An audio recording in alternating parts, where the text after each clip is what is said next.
Hello, Internet. It's time for another Wednesday serial. This time I want to talk about Wolverine and the X-men.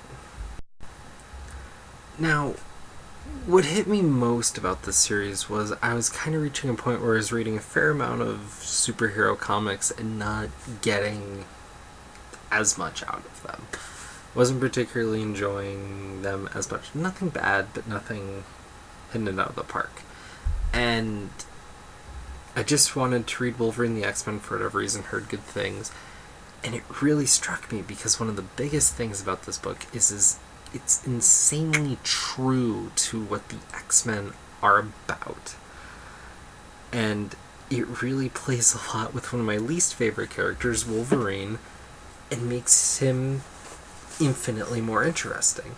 And the biggest reason for that is because this book was all about fun.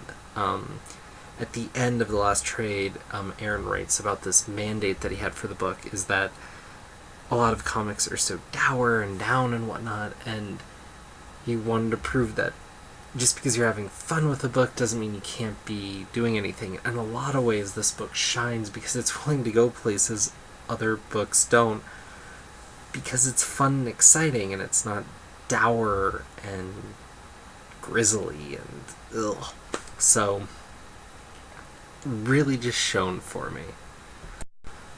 Whether it's Wolverine gambling at an intergalactic casino with Quinquire because that's how they're going to make money to fund the school because he's not rich like Xavier, or dealing with the toilets trying to kill all the students, or even being trapped on the Savage Land and Dog Logan is trying to kill the kids and Wolverine's barely holding it together. It's this really interesting tale because it kind of speaks, especially for people who grew up with these characters, to see that it's a school deal, but we're focusing more from the teachers that we know. You have Kitty Pryde and Iceman, and you have Warbird who gets thrown in, and they're dealing with this crazy cast of kids, some of which we've seen before, Quinquire and whatnot, and like Kid Gladiator or Brew or whoever, and you just get kind of attached to this whole new set of characters.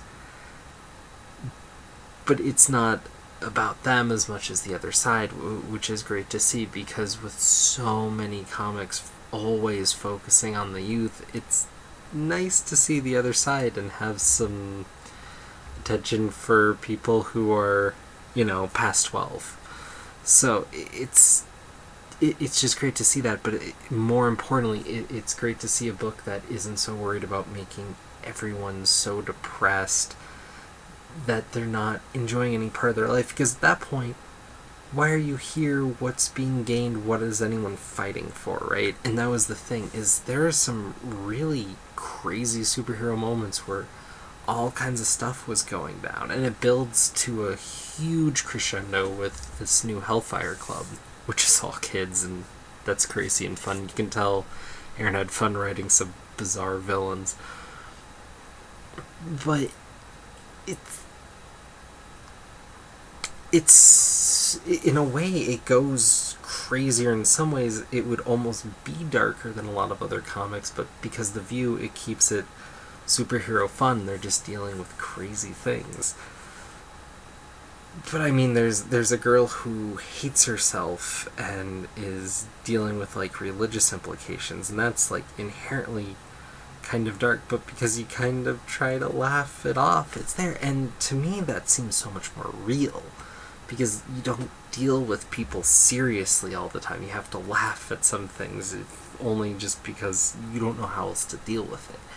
And for that, it made the character so much more lively. And so for that, I would at least implore you, if not to just check out Wolverine the X-Men if you haven't, or revisit if it's been a while, like, look for the fun in comics, because if there's none of that, it just doesn't sing. There's no point. Without any level of absurdity, what's the point of having comics? So there you be. I don't know, it was just something I needed for a palate cleanser at the end of the day.